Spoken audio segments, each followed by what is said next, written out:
राम। जय जय श्री सीताराम। क्रोधे मनोज लोभे मद माया, छूटई सकल राम की दाया। क्रोधे मनोज लोभ मद माया, छूटई सकल राम की दाया। सो नर इंद्र जाले नहीं भूला, जा पर होई सो नट अनुकूला। उमा कहूँ मैं अनुभव अपना, सत हरि भजनु जगत सब सपना। उमा कहूँ मैं अनुभव अपना, सत हरि भजनु जगत सब सपना। क्रोध, काम, लोभ, मद और माया, ये सभी श्री राम जी की दया से समाप्त हो जाते हैं। जिस पर प्रभु श्री रामचंद्र जी की कृपा होती है, वह इस इंद्रजाल रूपी माया में नहीं फंसता। भगवान शिव जी माता पार्वती से कहते हैं कि हे उमा, मैं तुम्हें अपना अनुभव सुनाता हूं। हरि का भजन ही सत्य है, यह सारा संसार तो स्वप्न की भांति झूठा है।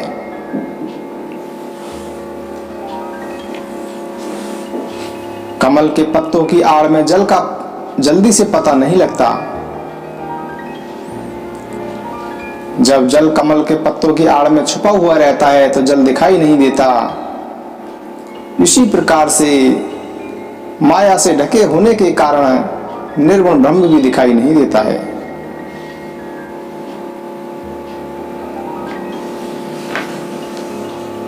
प्रभु श्री रामचंद्र जी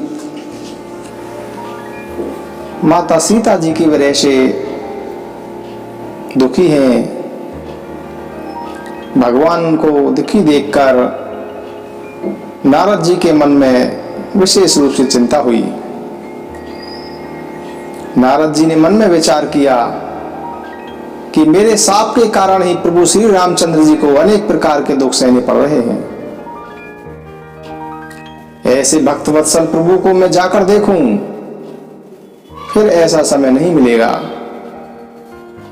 इस प्रकार का विचार करके नारद जी हाथ में वीणा लिए हुए वहां पर पहुंचे जहां पर प्रभु श्री रामचंद्र जी सुखपूर्वक बैठे हुए थे। नारद जी ने प्रभु के गुणों का बखान किया और श्री राम जी का गुणगान करते हुए पहुंच गए। नारद जी दंडवत करते देखकर प्रभु श्री रामचंद्र जी ने नारद जी को दंडवत करते हुए देखा तो नारद जी को उठा लिया और बहुत देर तक अपनी छाती से लगाए रखा। फिर कुशल समाचार पूछकर नारद जी को अपने पास बैठा लिया।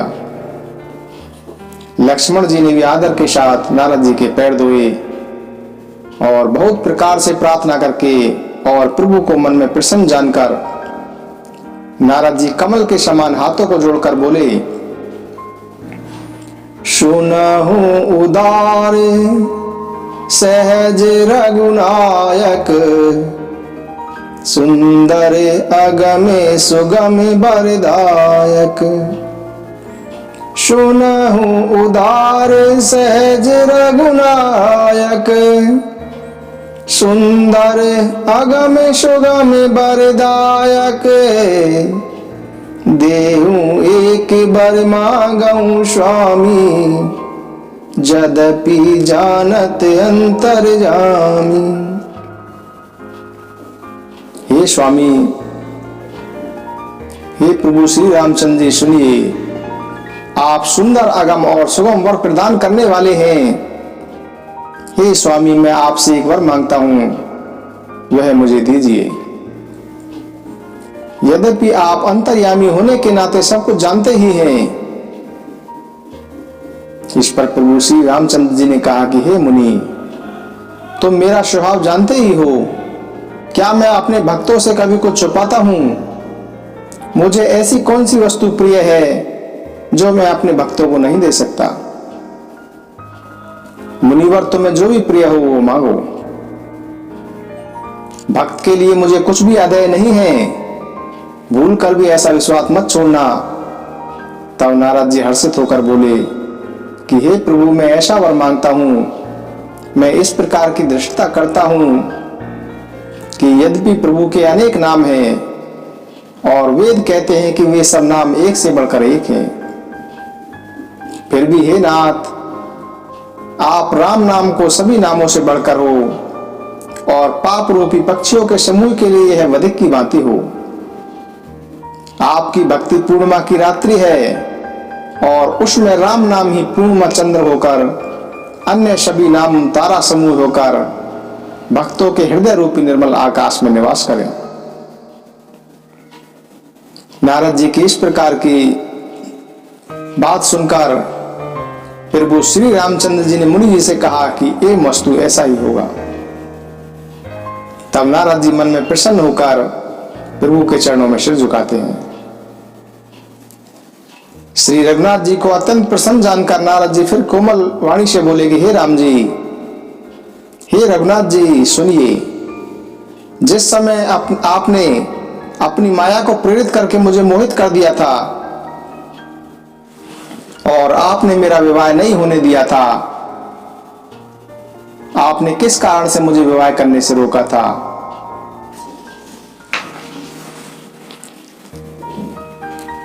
तब विवाह में चाहूं की ना, प्रभु के कारण करे न दीना।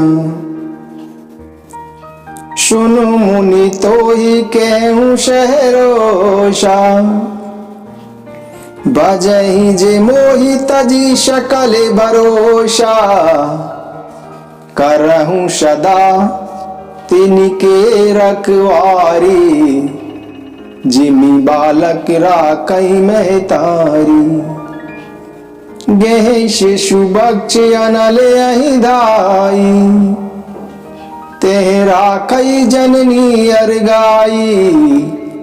प्रोड़े भये तेहि सुत पर माता, प्रीति करई नहीं पाछली बाता। मोरे प्रोड़े तने समज्ञानी, बालक सूत समदास अमानी। जनहि मोर बल निज बल ताही, दुखे कामे क्रोध रिपुआही। यह बिचारी पंडित मोहि भजही, पायहु ज्ञान भगति नहीं तजही। सुनि मुनि कह पुराने श्रुति संता, मोह विपिन कहूं नारी बसंता।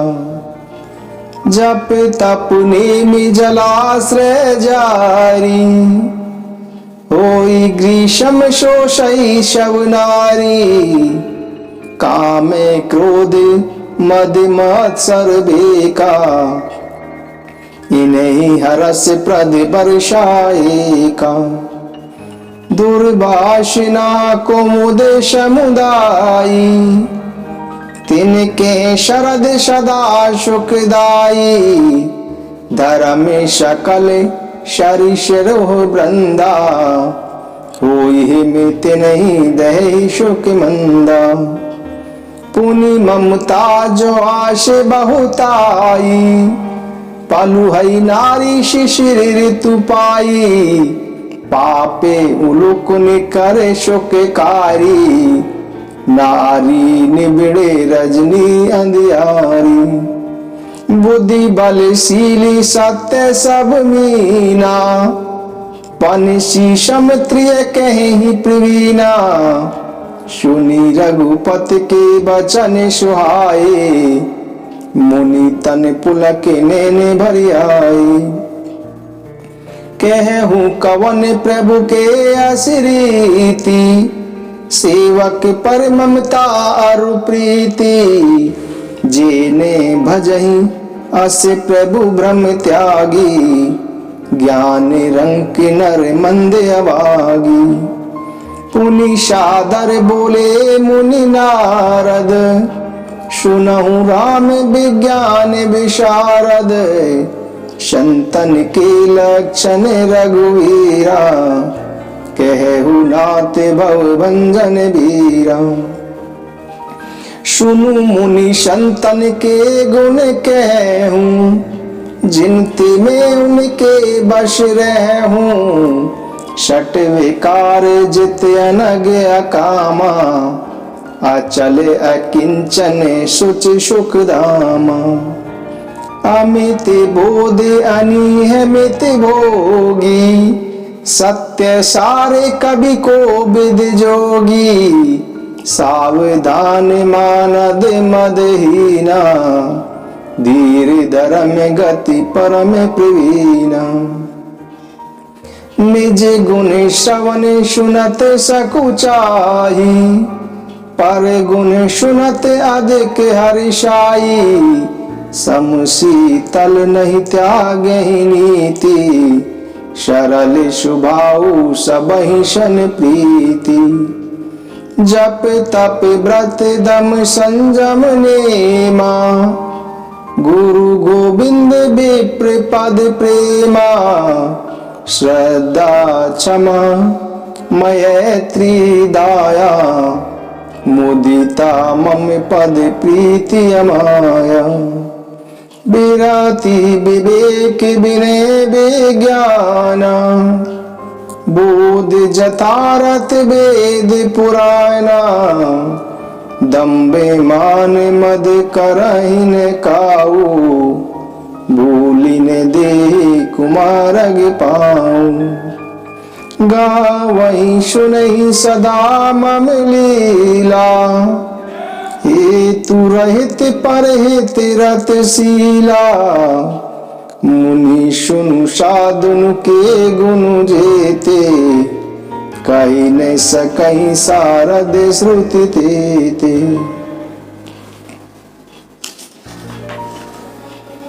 नारद जी कहते हैं कि हे प्रभु, एक बार मैं जब विवाह करना चाहता था, तब आपने मुझको विवाह करने से किस प्रकार रोक दिया, क्यों रोक दिया था? तब प्रभु श्री रामचंद्र जी कहते हैं कि नारद जी सुनो, जो लोग सारी आशा भरोसा छोड़कर केवल मुझको ही बसते हैं, उनकी मैं सदा वैसे ही रखवाली करता हूं जैसे माता अपने बालक की करती है। छोटा बच्चा जब दौड़कर आग और सांप को पकड़ने के लिए जाता है, तो वह माता ही उसे आग और सांप से अलग करके बचा लेती है। और जब वही बच्चा सियाना हो जाता है, तब उस पर पुत्र पर माता प्रेम तो करती है, परंतु पिछली बात नहीं होती, अर्थात मातृ प्राण शिशु की तरह फिर उसको बचाने की चिंता नहीं करती, क्योंकि वह माता पर निर्भर नहीं होता। अपनी रक्षा अपने आप करने लगता है। इसी प्रकार ज्ञानी मेरे प्रौढ़ यानी सियाने पुत्र के समान है, और तुम्हारे जैसा अपने बल का मान्य करने वाला सेवक मेरे शिशु पुत्र के समान है।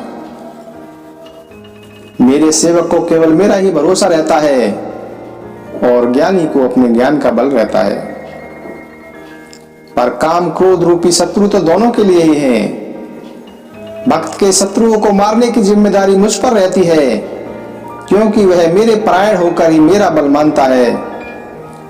परंतु अपने बल को मानने वाला ज्ञानी के शत्रुओं का नाश करने की जिम्मेवारी मेरे ऊपर नहीं होती है। इस प्रकार ऐसा विचार कर बुद्धिमान लोग सदा मुझको ही बसते हैं।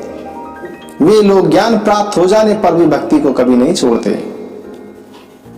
काम क्रोध लोभ और मद आदि ये अज्ञान की प्रबल सेना है। काम क्रोध लोभ और मद मोह ये अज्ञान की प्रबल सेना है। इनमें माया रूपणी स्त्री तो अत्यधिक दारुण दुख देने वाली है। हे मुनि सुनो, पुराण वेद और संत कहते हैं कि मोह रूपी वन को विकसित करने के लिए स्त्री वसंत ऋतु की तरह है। जब तप नियम रूपी संपूर्ण जल के स्थानों को स्त्री ग्रीष्म ऋतु बनकर सर्वथा सोख लेती है। काम, क्रोध, मद और मत्सर ये सब मेंढक हैं। इनको वर्षा ऋतु होकर प्रसन्न रखने वाली एकमात्र ही स्त्री है। बुरी वासनाएं कुमुदों के समुदाय हैं और उनको सदैव सुख देने वाली ये शरद ऋतु है। सारे धर्म कमलों के समूह हैं। यह विषय जन्य सुख देने वाली स्त्री हिम ऋतु होकर उन्हें जला डालती है। फिर ममत्व रूपी ज्वास का समूह स्त्री रूपी शिशिर ऋतु को पाकर हरा भरा हो जाता है। पाप रूपी उल्लुओं के समूह के लिए स्त्री सुख देने वाली घोर अंधकार में रात्रि है। बुद्धि, बल, शील और सत्य ये सब मछलियां हैं और उनको फंसाकर नष्ट करने के लिए स्त्री बंसी के समान है। ज्ञानी पुरुष ऐसा कहते हैं। युवती स्त्री अवगुणों की मूल, कष्ट देने वाली और सभी दुखों की खान है। इसलिए हे मुनि, मैंने मन में ऐसा विचार कर तुमको विवाह करने से रोका था। श्री रघुनाथ जी के सुंदर वचन सुनकर नारद मुनि जी का शरीर प्रफुल्लित हो गया। आंखों से प्रेम आंसू भराए और वे मन ही मन कहने लगे कि भला बताइए किस प्रभु की ऐसी रीति है जिसका सेवक पर इतना ममत्व और प्रेम हो। जो मनुष्य भ्रम को छोड़कर ऐसे प्रभु को नहीं भजते, वे ज्ञान के कंगाल, दुर्बुद्धि और अभागे हैं। फिर नारद मुनि आदर सहित बोले कि हे विज्ञान विशारद श्री राम जी सुनिए। हे रघुवीर, हे जन्म मरण के भय का नाश करने वाले मेरे नाथ, अब आप कृपा करके मुझे संतों के लक्षण बतलाइए। इस पर प्रभु श्री रामचंद्र जी ने कहा कि हे मुनि सुनो, मैं संतों के उन गुणों का वर्णन करता हूं जिनके कारण मैं उनके वश में रहता हूं। वे संत काम, क्रोध, लोभ, मोह, मद और मत्सर इन 6 विकारों को जीतने वाले, पाप रहित, कामना रहित, स्थिर बुद्धि, सर्वत्यागी, अंदर बाहर से पवित्र, सुख के धाम, असीम ज्ञानवान, इच्छा रहित, मिताहारी, सत्यनिष्ठ, कवि, विद्वान, योगी, सावधान, दूसरों को मान देने वाले, गर्व रहित, धैर्यवान, धर्म के ज्ञान और आचरण में अत्यंत निपुण, गुणों के घर, संसार के दुखों से रहित और संदेह न करने वाले होते हैं। मेरे चरण कमलों के अतिरिक्त उनको न देह ही प्रिय होती है और न ही उनको घर प्रिय होता है। कानों से अपने गुण को सुनने में वह संकोच करते हैं और दूसरों के गुणों को सुनकर उन्हें विशेष हर्ष होता है। वह हमेशा ही सम और शीतल रहते हैं। वह न्याय का कभी त्याग नहीं करते। उनका सरल स्वभाव होता है और वह सभी से प्रेम रखते हैं। संत लोग जप, तप, व्रत, दम और संयम, जो भी संत लोग होते हैं वह सत, जप में, तप में, व्रत में, दम, संयम और नियम में रत रहते हैं। गुरु और गोविंद तथा ब्राह्मणों के चरणों में प्रेम रखने वाले होते हैं। उनमें श्रद्धा, क्षमा, मैत्री, दया, प्रसन्नता और मेरे चरणों में निष्कपट प्रेम होता है तथा वैराग्य, विवेक, विनय, परमात्मा के तत्व का ज्ञान और वेद पुराण का यथार्थ ज्ञान रहता है। वे दंभ, अभिमान और मद कभी नहीं करते और भूल कर भी कुमार पर पैर नहीं रखते। सदा मेरी लीलाओं को गाते और सुनते हैं और बिना किसी कारण ही दूसरों के हित में लगे रहने वाले होते हैं। हे मुनि, संतों के जितने गुण हैं उन गुणों का वर्णन सरस्वती और वेद भी नहीं कर सकते, शेष और शारदा भी नहीं कह सकते। यह सुनते ही नारद जी ने श्री राम जी के चरण कमल पकड़ लिए कि हे दीन बंधु कृपा निदान। प्रभु ने इस प्रकार अपने श्रीमुख से अपने भक्तों के गुण कहे। भगवान के चरणों में बार बार सिर झुकाकर नारद जी ब्रह्मलोक को चले गए। तुलसीदास जी कहते हैं कि वे पुरुष धन्य हैं जो सब आशा छोड़कर केवल श्री हरि के रंग में रंग गए हैं।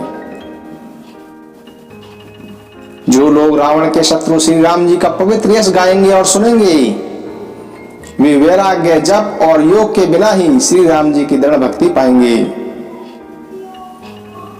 युवा स्त्रियों का शरीर दीपक की लौ की भांति है। हे मन, तू उसका पतंगा न बन। काम और मद को छोड़कर श्री रामचंद्र जी का भजन कर और सदा ही सज्जनों का संग कर। श्री राम जय राम जय जय राम, श्री राम जय जय राम।